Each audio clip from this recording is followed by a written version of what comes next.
I'd say there are maybe three big obstacles.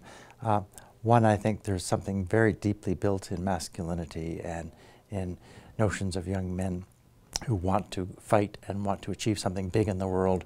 William James used the idea of finding for young men the moral equivalent of war, and I think that's very important. I think there's a reason why video games are so popular and war movies are so popular.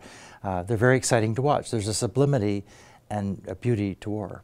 And war offers, especially people who are yearning for meaning and purpose in their lives, a kind of feeling of transcendence. So I think there is a kind of a religious dimension to war. It gives people something to identify with that's bigger, often conveyed in very beautiful and mystical terms.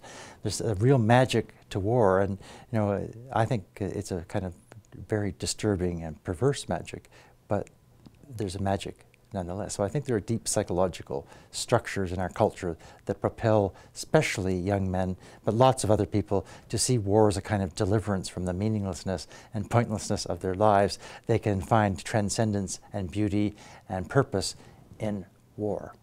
And a second thing I would really point to is just the depth and the seriousness of the economic interests that are invested in the war machine.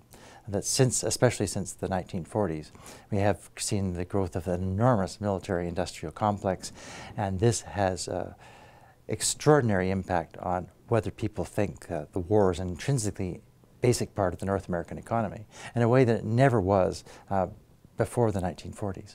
So you've got these, very serious economic impulses for war. And finally, I think there are very serious ideological and political forces propelling us to more and more war and stand as an obstacle to peace. I think for many conservative reactionary thinkers, war is to be exalted because it creates male heroes, it creates people of authority, it beats down demands for equality. It's something that they identify with as kind of strength and valor and virtue in the world. There's a very strong neoconservative reverence for war that ties in beautifully with the military-industrial complex and with the yearnings of people for meaning. So I think you have this these are three big forces that are impelling us more and more into a state of permanent war.